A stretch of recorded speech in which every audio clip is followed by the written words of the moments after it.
If you're a filmmaker and if you're wondering if you should make a YouTube channel, then I am here to give you an answer. It's yes, by the way. But I'm going to tell you why. But before that, I have a way for you and me to make a film together. It's in the link in the description. I will give you more details at the end of this video. So, one of the biggest and most obvious reasons why you should make a filmmaking YouTube channel is because it gives you a platform where you can upload your films. I still remember when I first started film school, I started making films by myself because I wanted to get the experience in. I wanted to get the reps in. And so I already had like a YouTube channel. I would upload like gaming videos, nothing too crazy. It wasn't really about film, but every now and then I would like make skits, try to kind of like make films, but not really since I was limited to only my house. Still, it gave me a lot of experience when it comes to filmmaking, and I got a lot of support actually. A lot of people watched it, it did pretty well, and I got a lot of experience from it. I grew overall as a filmmaker. So if you dedicate your whole YouTube channel about filmmaking, you can expect people who want to know about filmmaking, who want to be filmmakers as well. They can give you feedback on your film, and then you can improve even more next time you make a film. And obviously you want your films to be watched by somebody, right? Like you want to be recognized for your creativity and work, right? I know most people like to show their films in festivals or like film events, but not everybody's gonna have like the opportunity to do that or the budget. So if you're just a person with no money who wants to be a filmmaker, wants people to see your film, then simply YouTube is pretty much the best options. Like Instagram, TikTok, those are for short form. I'm pretty sure there's no film who you can show on TikTok. I don't know about that. Another advantage would be the fact that it would help you remember what you learn in film school. I'm in film school right now, and if you know anything about school, is the fact that you forget what you learn, because most of the time we don't really apply at the moment what we learn. Having a film YouTube channel can change that, because not only can you apply what you learn, but also if you're making casual videos like this, if you're doing like talking head videos teaching people about filmmaking, that can make it easier for you to remember things. One of the things that I do is I would go to school, I would learn there, take notes and stuff, and then I would come back home and just talk about what I learned. Like just go over through my notebook and talk in camera about what I learned. It's as simple as that, and to be honest, it has made a difference because I could just like look back and watch my videos and be like, oh yeah, I learned that. I should probably use that in one of my films. Besides, whenever you talk about something, it is more likely for you to remember it. It's like the same thing as when you write something down on a piece of paper. The chances of you remembering will be higher. Another benefit would be networking. This hasn't happened to me yet, but I feel like it could, especially if you click that link in the description. But yeah, since you're uploading your content to the web and anybody can see it, anybody can be like, yo, let's work together. You have good skills. Sure, you could say that it's going to be harder because that person might be living on the other side of the world, but yet again, if you're as passionate as you say you are about filmmaking, then you easily just spend the money, go to where they are, film there, and make it. Like, what's the big deal? Money comes and goes. You shouldn't value it as much. And speaking about money, I know I just said that you shouldn't care about it, but you can make money if you make a YouTube channel. I know that a lot of people say that if you go into YouTube trying to make money that you probably won't grow, and while that is true, you can't deny that the people who do grow make massive amounts of money. And as you know, making a film is really expensive. As I said, you probably would want to use that money to fly over to your team if you are meeting them online. Or you also want to spend money on equipment, like good camera equipment that would make your film look good, microphones, lighting, like ways to control light, computers for the editing process. And if you want to make this full time, you have to make enough money to live, food, rent, gas. If you're like me, if you're young, alright, I'm 19 years old. I know I don't look like it, but I'm 19. I have big dreams. I want to start making films that I can be proud of. And I know in order to do that, I'm gonna need a higher budget. You also need money to pay others. Like, if you want them to go full time on your film, you're probably gonna have to pay them because time is valuable. You have to value other people's time as well. And I would say that the best way to make money in general, like this way to make money is actually more than what doctors make, is through online. That's literally the number one way. Most people say it's all about luck, but I disagree. I think it's about consistency and value. You have to give some sort of value to the audience, either it be entertainment, either it be education, or both. And also you have to be consistent, because if you're not consistent, then you probably won't be as consistent in other parts of your life. That's how I see it, and it will show that. That's why people go to the gym, because the gym gym is like a good way to build discipline, and it builds you as a character. Same thing with a YouTube channel. It builds discipline and it also helps you grow as a character. It is no secret that people who have a massive audiences are looked up, like people look up to them. Your status as a person would be improved if you have a bigger audience. That's just a fact. There's a lot of excuses why people don't start YouTube channels or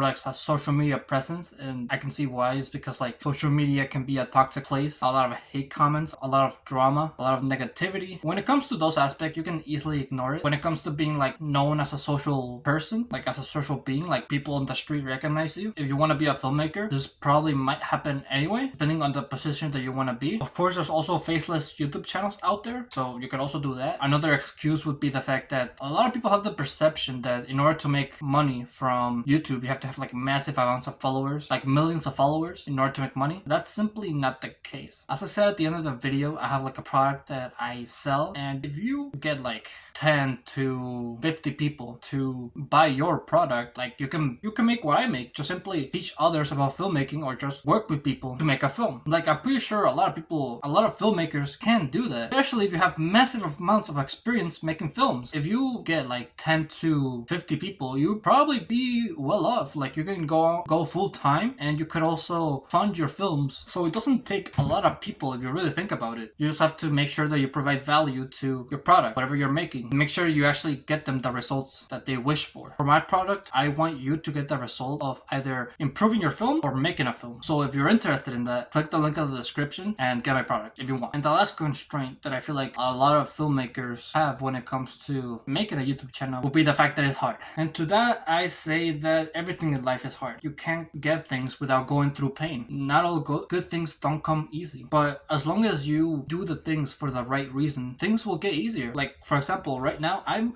having fun talking about the fact that you as a filmmaker can make money really easily. I want you to make films. I want you to make money. I want you to get a better life. I want to help people. That's the thing. That's the reason why I do all this. That's the reason why I make my whole channel. If you have good intentions and if you truly want to help people, provide value, then you do things just for fun. And when you do things for fun, not only do you get rewarded for it, but it becomes a lot more easier. Sure, it's hard. Sure, like this requires effort. Right now, I've been like recording for about 2 hours. My throat hurts, but I know it's worth it. People also struggle to niche their channel. I do notice that that's also a problem, and this is my mistake that I did, and I wasted a whole year because of it. So before I got into university, as I said before, I would just upload videos for fun, just like gaming videos. Then when I got to university, I got inspiration to make even more films, but I would still make skits and gaming videos. And then I discovered self-improvement, and then I started making self-improvement videos, and then every now and then I will make filmmaking videos. So you see how I wasn't consistent in what I wanted to do. And I was studying film at the time. Like I would go to school, I would learn about film, and then I would go home and then talk about self-improvement.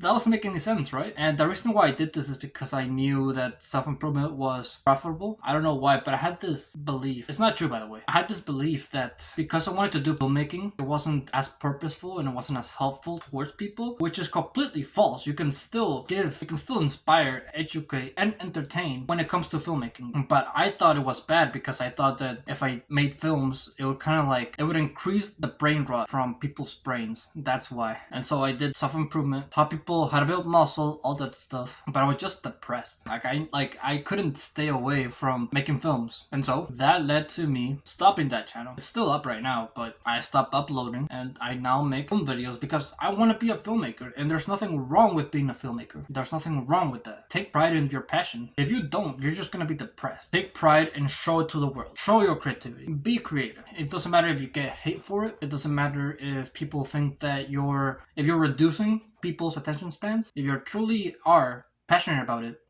do it.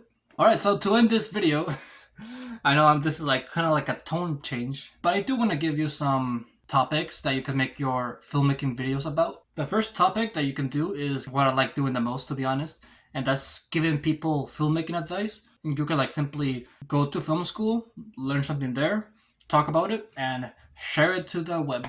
And people out there would find it valuable. Just, make sure to present it in a creative way. You can't be boring about it. This is why I have editing in my videos, is because I don't want it to be too boring. This is just me though. I know people out there who just prefer talking to the camera, and that's about it. Just talking to the camera. No cuts, no editing. That's it. It's up to you though. It's up to you how you want to present your videos. Another topic that you could talk about is reviewing films. I feel like this topic would probably make you the most successful because a lot of people are into hearing other people's opinion, strangely enough. Like I'm pretty sure Schaeferless Productions has more views overall than CinemaCon, which is surprising because one channel is about teaching people how to edit and the other channel is about reviewing films. I guess it lies more on the entertainment aspect of it, but it could still be valuable. Like still people can look at films and look at aspects of them that they can get inspired by and add to their own films. And lastly, the third topic that you can talk about is about your experience filmmaking. So you can talk about like maybe you went to like a film event and it was like you met like really rich people who have like a ton of experience filmmaking and then they give you experience about filmmaking. Then you could talk about that. Then you could also talk about some of the struggles you went through when creating a film. You could talk about how you met your crew, just experiences in general when it comes to filmmaking. For me, I do all three of these because I like it. But if you stick to one, then you might become more profitable. I don't know. Try it. Of course, there's plenty of topics about filmmaking out there. You could also talk about film history. You could also talk about film art, how it is as an art form in general. But in general, if you want to be a filmmaking YouTube channel, I will keep like your topic mainly about filmmaking, like in general, several aspects of it. Because like if you do this, you're probably not gonna get bored of it. Like 1 minute you can talk about your experience, the other minute you can be reviewing a film. And that's pretty fun in my opinion. That's like consistent. Like I don't know about you, but I can be consistent doing this type of videos. And then when it comes to making your product, as I said, I recommend either selling courses. You could also sell coaching. You could also make assets like pre-made effects. For my product, I want to eventually do all of it. The one that I don't have right now actually is the assets. I don't know how to give you guys effects and already pre-made assets, but that's something that I do want to do in the future because one of the best things about school is the fact that you can provide a lot of things to it. Like you can have coaching calls, you can have courses, you can have like a community. So that's what I like about school. Again, click the link in the description. You don't have to, of course, but yeah, these are the things that I recommend you sell to your audience. Just make sure to provide them value, of course. So with that, thank you for watching this video. If you liked it, be sure to leave a like. Subscribe if you're new or if you like my channel. And always remember to live your life like there's no tomorrow.